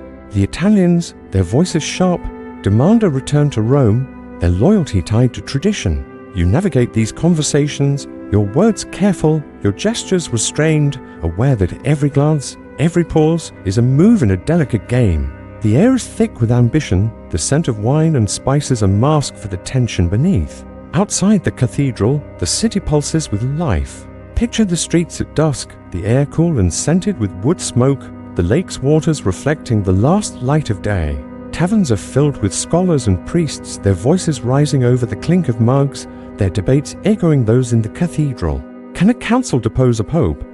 One asks, his hand gripping a quill, his parchment stained with ink. Is the church's authority in its leader or its collective will? Another replies, his voice soft but firm. The air in these taverns is heavy with the scent of ale and straw, the laughter of patrons mingling with the strum of a lute. Minstrels sing of the schism, their ballads weaving tales of three popes and a church adrift, their melodies haunting, their words a quiet challenge to the council's work. The faithful, too, are part of this moment. Pilgrims flood the city, their cloaks worn, their faces weary from long journeys. They gather in the squares, their hands clutching rosaries, their voices rising in prayer. The air is thick with their hope, the scent of wax from their candles mingling with the lake's faint briny tang. They speak of miracles, of saints who might guide the church to unity, but also of fears of a world where God's voice seems silent. You pass by them, your robes catching their eyes, and they bow, their faces a mix of reverence and doubt. Will the council save us? One asks, her voice barely a whisper, her hands twisting a wooden cross. You offer a blessing, your voice calm, but inside you feel the weight of a question, the weight of a church that must prove itself worthy. The council's early months are marked by delicate negotiations. John XXIII, the Peace-a-Pope, arrives in Constance with a retinue of guards and scribes, his court a glittering echo of Rome or Avignon. Picture his entrance, a procession through the streets, his robes white and gold, his face confident but wary. The air is thick with the scent of horses and dust, the crowd murmuring as he passes. He hopes to dominate the council to secure his claim as the true pope, but the emperor and cardinals have other plans. In secret meetings, their voices low, their rooms lit by candles. They discuss his past rumors of bribery, ambition, even piracy in his youth. The air in these meetings is heavy with suspicion, the scent of wax, and parchment a constant reminder of the letters that circulate, their seals cracked, their words sharp with accusation. Gregory XII in Rome sends envoys, their cloaks dusty from travel, their letters pleading for his recognition. Benedict XIII, holed up in a Spanish fortress, refuses to attend, his messages defiant, his claim unyielding. You, as a cardinal, receive these letters, their parchment creased, their words pulling you in three directions. The air in your chamber is thick with the scent of ink and melted wax, the candlelight casting shadows across the walls. You weigh each word, each promise, each threat, knowing that the wrong choice could mean excommunication, obscurity, or worse. The rhythm of your life, once a steady pulse of prayer and duty, is now a dance of diplomacy. Each step careful, each gesture calculated. The council's work is not without its darker moments. The air in Constance is heavy with the scent of justice, or what passes for it. Heretics are condemned, their names read in the cathedral, their fates sealed by the council's decree. You hear of Jan Hus, the Bohemian priest, whose trial unfolds in the council's early months. Picture the scene, a small cell in a Dominican monastery, its walls damp, its air thick with the smell of mildew and straw. Hus, his frame thin, his eyes steady, faces endless questioning, his voice calm but firm as he defends his call for reform. The air in the cathedral, when he is condemned, is heavy with incense and tension, the voices of cardinals and bishops echoing off the stone. His execution in a field outside the city leaves a mark, the scent of smoke lingering in the air, a reminder of the cost of dissent. Yet the council is also a place of splendor. Picture a banquet in a noble's hall, its air warm with the scent of roasted venison and spiced wine, its tables gleaming with silver. You sit among the elite, your robes catching the torch light, your hands holding a goblet that feels heavy with more than wine. The emperor speaks of unity, his voice a call to action, while cardinals and kings whisper of alliances, their words veiled in courtesy.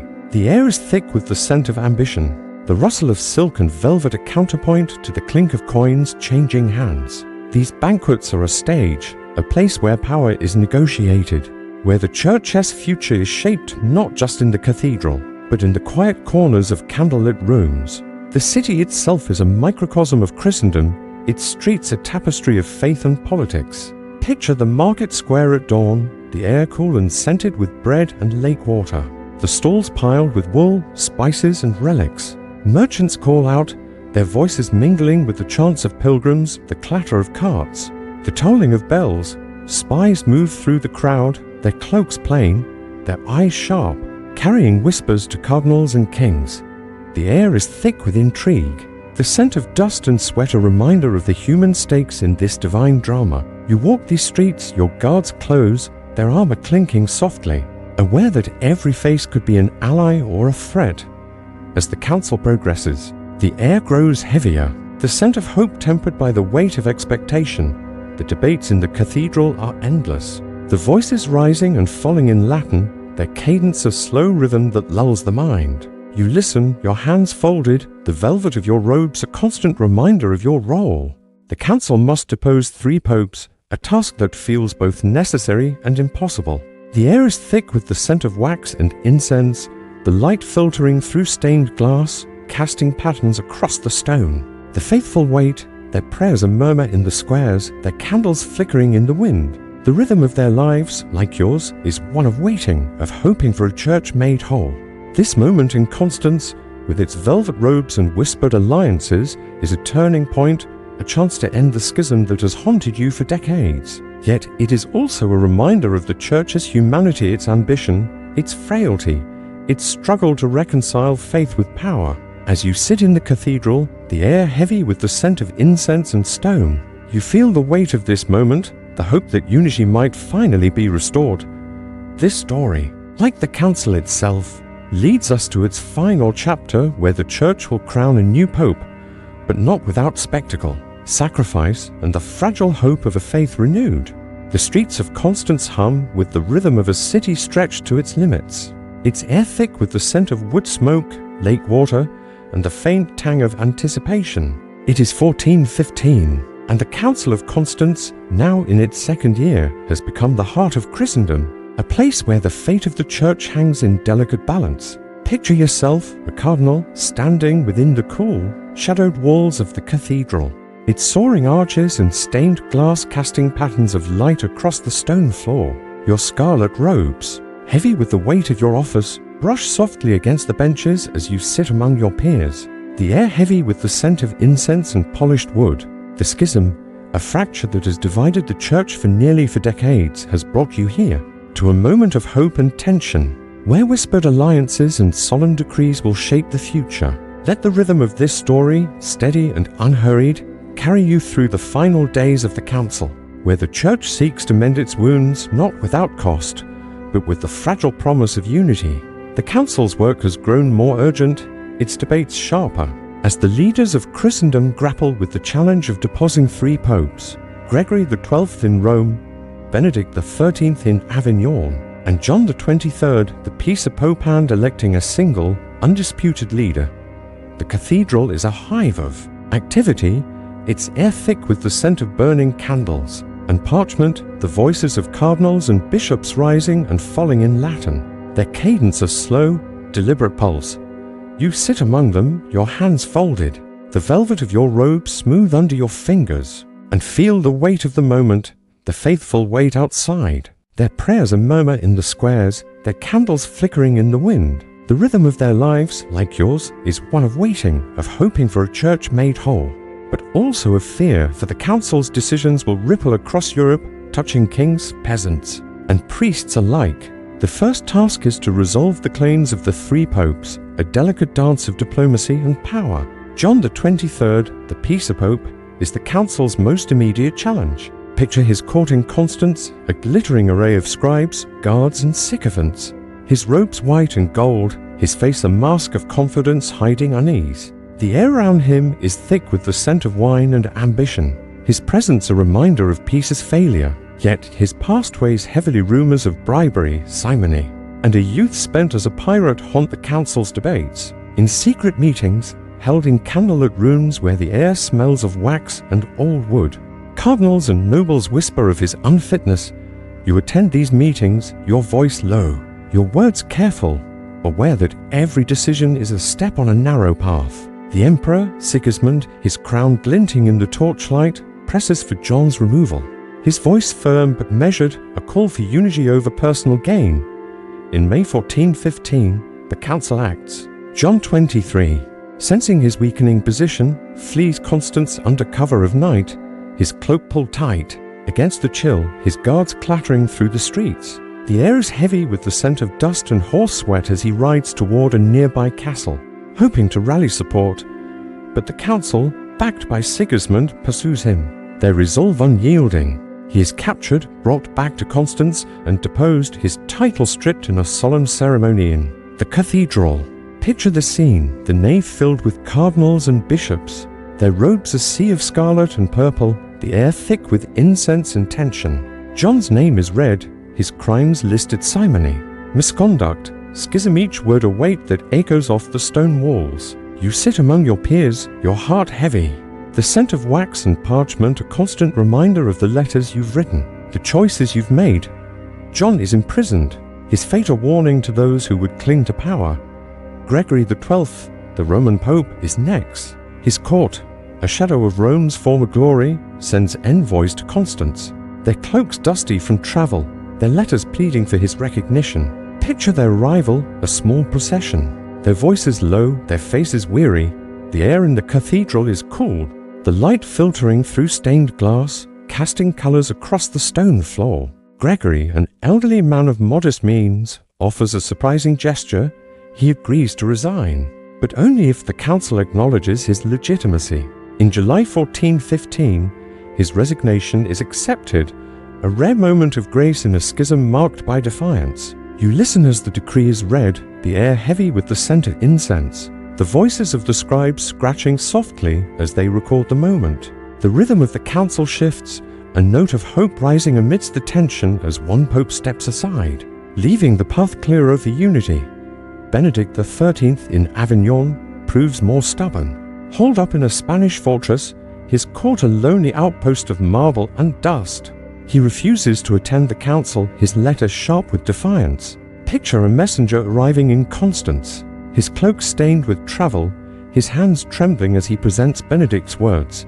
The air in the cathedral grows heavy, the scent of wax mingling with the faint bitterness of frustration. The council, backed by Sigismund and the Spanish king, declares Benedict deposed in 1417. His claim invalid, his followers excommunicated. He remains in his fortress, a solitary figure, his voice fading into the wind. But his defiance leaves a mark, a reminder of the schism's deep roots. You, as a cardinal, feel the weight of this decision. The air thick with the scent of parchment and ink as you write to your diocese, explaining a world with one less pope, but not yet whole.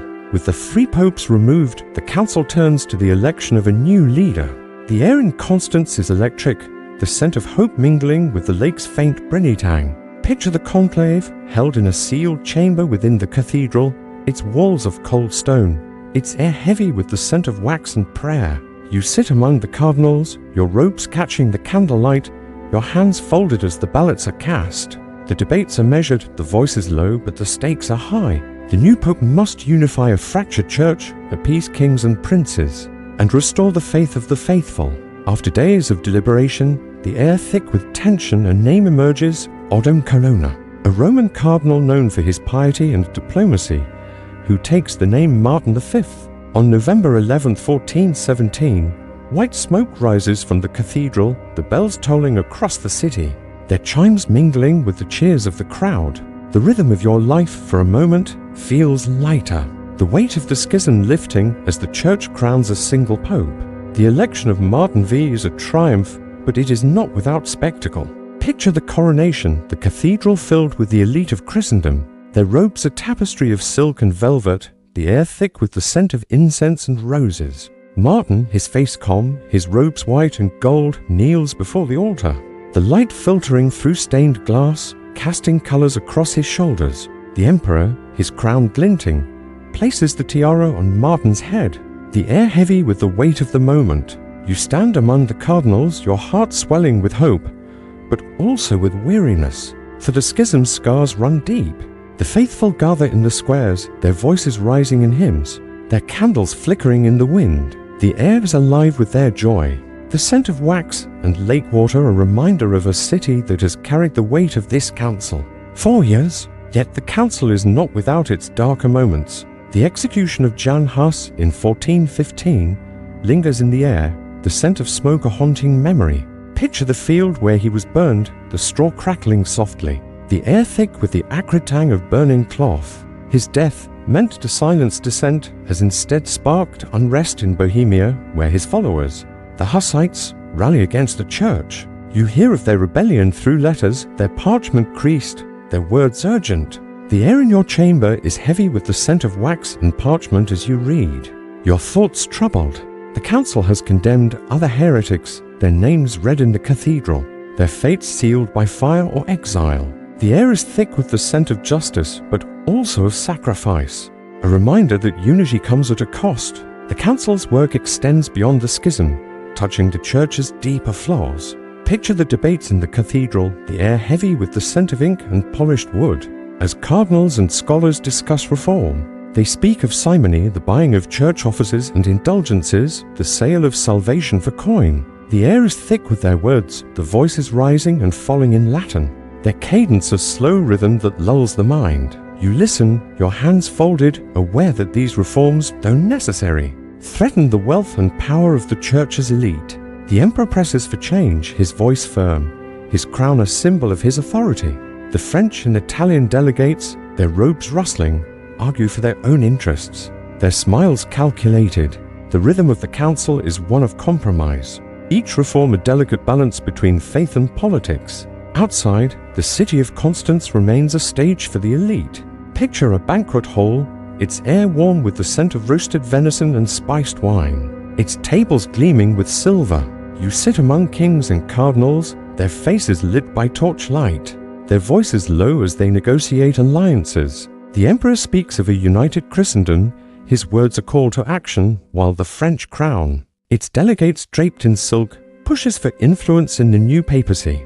The Italians, their voices sharp, demand Rome's restoration, their loyalty tied to tradition. You navigate these conversations, your words careful, your gestures restrained, aware that every glance is a move in a delicate game. The air is thick with ambition, the scent of wine and spices a mask for the tension beneath. The streets, too, are a tapestry of power and faith. Picture the market square at dawn, the air cool and scented with bread and lake water, the stalls piled with wool, spices and relics. Merchants call out, their voices mingling with the chants of pilgrims, the clatter of carts, the tolling of bells. Spies move through the crowd, their cloaks plain, their eyes sharp, carrying whispers to cardinals and kings. The air is thick with intrigue, the scent of dust and sweat a reminder of the human stakes in this divine drama. You walk these streets, your guards close, their armor clinking softly, aware that every face could be an ally or a threat. The rhythm of the city is one of constant motion, a pulse that carries the hopes and fears of a continent. As the council nears its end in 1418, the air in Constance grows lighter, the scent of hope stronger. Martin V prepares to leave for Rome, his court a modest echo of the grandeur of Avignon or Pisa. Picture his departure, a procession through the streets, his robes white and gold, the crowd murmuring as he passes. The air is thick with the scent of horses and dust, the bells tolling softly, their chimes mingling with the lapping of the lake. The faithful kneel, their hands clutching rosaries, their voices rising in prayer. You, as a cardinal, stand among them, your robes catching the light, your heart heavy with both relief and weariness. The schism is over, the church united under one pope. But the cost is felt in the smoke of Hus's pyre, in the rebellions stirring in Bohemia, in the doubts that linger in the hearts of the faithful. The council has reshaped the rhythm of your life, turning it from a dance of survival to a slow march toward renewal. Yet the scars remain, a reminder of the church's humanity, its ambition, its frailty, its struggle to reconcile faith with power. As you sit in your chamber, the air heavy with the scent of wax and parchment, you reflect on the decades of division, the choices you made, the letters you wrote. The faithful, too, carry these scars, their prayers now tinged with hope, but also with the memory of a church that faltered. This story, like the council itself, leads us to a moment of closure, a chance to reflect on a world transformed and to find peace in the quiet comfort of the present, where the rhythm of life is softer, the shadows of the schism fading into the past. As the bells of Constance toll their final notes, their chimes fading into the crisp air of a city that has carried the weight of Christendom for 4 long years, you stand at the close of a journey through a fractured past. Imagine yourself now, no longer a cardinal bound by velvet robes and candlelit chambers, nor a listener in the cobblestone streets of Prague or Pisa, but simply yourself, resting in the quiet comfort of the present. The air around you is soft, perhaps scented with the faint warmth of your room, the hum of the world outside reduced to a gentle murmur, the story of the Papal Schism with its rival popes' whispered betrayals, and the steady courage of men like Jan Hus has unfolded like a tapestry, its threads woven with the textures of a world long gone. Let the rhythm of this conclusion, slow and deliberate, carry you toward rest, as we reflect on a time when faith and power collided, and a church divided found its way back to unity. Picture the city of Constance in 1418, its streets quieter now, the crowds thinning as the council draws to a close. The air is cool, scented with the lake's faint briny tang and the lingering smoke of hearths. The cathedral, its grey stone walls standing firm, has been the heart of this moment, its nave filled with the voices of cardinals, bishops and kings, their debates a slow rhythm that has shaped the church's fate. Martin V, the newly elected pope, prepares to leave for Rome, his white robes catching the light of a winter sun, his procession a symbol of hope restored. The faithful gather in the squares, their hands clutching rosaries, their voices rising in hymns that echo across the lake. The air is thick with their relief, the scent of wax from their candles mingling with the crispness of the season. The schism, a fracture that has haunted Europe for nearly 40 years, is finally over. Its wounds bound, though not yet healed. Reflect for a moment on the journey we've taken. You began as a cardinal in 1378, standing in the shadowed halls of the Apostolic Palace in Rome, the air heavy with the scent of damp stone and burning tallow. The conclave was a storm of pressure, the mob's cries seeping through the walls, demanding an Italian pope. Your vote for Urban VI, cast in trembling haste, was meant to restore the church, but it sparked a crisis, a division that saw Clement VII rise in Avignon, splitting Christendom in two. The rhythm of your life became a constant struggle, your days filled with letters sealed in wax, your nights haunted by doubt. The faithful looked to you, their questions sharp: which pope is true? Which sacraments will save us? And you offered answers, your voice calm, but your heart heavy with the same uncertainty. From there, we followed Jan Hus, a priest in Prague whose voice rose against the church's excesses. Picture his Bethlehem chapel, its air thick with the scent of beeswax and old wood. His sermons in Czech stirring the hearts of peasants and artisans. His defiance, inspired by Wycliffe's call for reform, challenged a church already fractured. His words a spark in a world of doubt. His journey to Constance, under the promise of safe conduct, led to betrayal. His cell cold and damp, the air heavy with the scent of mildew and straw. His death, in a field where the straw crackled and the smoke rose, was a cost of the church's quest for unity, a reminder of the human toll of a faith divided. The rhythm of his life, though silenced, left echoes that would stir rebellion in Bohemia and inspire reformers a century later. The mystery of the third pope, born from the Council of Pisa's failure, deepened the schism's shadow.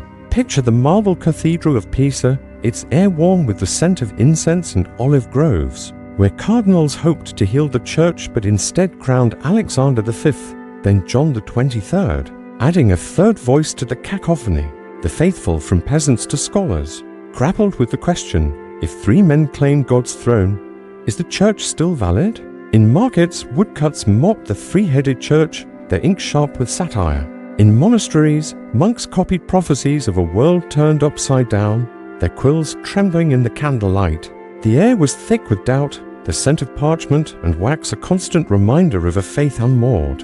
And finally, in Constance, the church faced its reckoning. Picture the city streets, crowded with 50,000 souls, the air alive with the scent of bread, leather and lake water. The cathedral was a stage for velvet-robed diplomacy, its debates a slow rhythm of Latin voices, its banquets glittering with silver and ambition. The depositions of John XXIII, Gregory XII and Benedict XIII were a triumph, but not without cost: the execution of Hus, the condemnation of heretics, the whispers of reform left unanswered. Martin V's election, marked by bells and hymns, was a moment of hope, but also of weariness. The scars of the schism still tender, the faithful's trust fragile. Now, as you rest in the quiet of your own time, consider the rhythm of their lives, so different from your own. The medieval world was one of stone and candlelight, its air thick with the scents of earth, wax, and incense. Every choice, from a cardinal's vote to a peasant's prayer, carried the weight of salvation or damnation. The schism tested the world, exposing the church's humanity, its ambition, its frailty, its struggle to reconcile faith with power. Yet it also revealed resilience, the quiet strength of those who clung to hope despite doubt. In villages, peasants knelt in churches, their hands clutching rosaries, their prayers a thread tying them to a faith that endured. In monasteries, monks copied scriptures, their quills scratching softly, preserving knowledge through chaos. In markets, merchants sold relics, false or true, offering comfort to a world uncertain. The schism's end in 1417 was not a perfect resolution. Picture the faithful in Constance, their faces lit by candlelight, their voices rising in hymns as Martin V's procession passed. They hoped for a church renewed, but the wounds of division lingered. In Bohemia, the Hussites rose, their rebellion of fire sparked by Hus's death. In Rome, Martin V faced a city crumbling, its streets scarred by neglect. The air was thick with the scent of dust and decay, the Tobias waters carrying the weight of a church returning to its ancient home. Yet the faithful persisted, their prayers a steady rhythm, their lives a testament to a faith that survived its own flaws. Contrast this with the world you know now, where the air is softer, the light steadier, the rhythm of life gentler. The struggles of the schism with its rival popes and whispered betrayals feel distant, like a story told by candlelight. Your room, perhaps warmed by a soft glow, carries no scent of wax or parchment, no weight of excommunication or heresy. The Church, though not without its modern challenges, is no longer split by thrones. Its voice singular, its authority clearer. The faithful of today, like those of Constance, seek meaning, but their questions are softer, their doubts less heavy with the fear of damnation. The rhythm of your life, as you listen to this story, is one of rest, of ease, a far cry from the constant struggle of a cardinal Estes or a priestess defiance. Yet the schism's echoes linger, not in division but in the human need to seek truth, to find balance between faith and power. Picture, for a moment, a small church in your mind, its air cool and scented with wax, its windows casting colored light across a stone floor. The faithful kneel, their hands clasped, their prayers a quiet hum. They are not so different from those who knelt in Constance, in Prague, in Pisa, their hearts seeking something greater, something enduring. The schism was a storm, its winds tearing at the church's sails, but it passed, leaving behind a world changed but unbroken. The rhythm of their lives, like yours, was one of resilience, of hope that persists through doubt. As you drift toward sleep, let the images of this story fade the candlelit chambers, the cobblestone streets, the velvet robes and burning straw.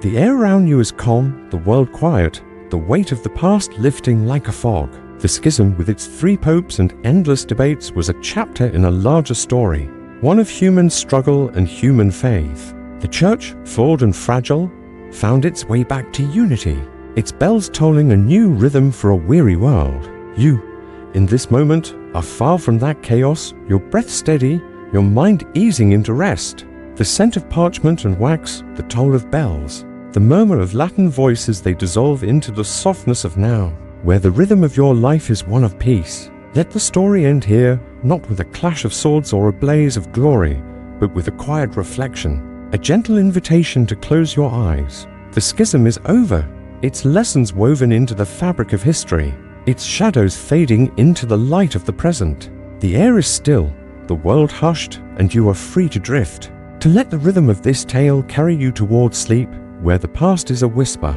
and the present a soft embrace.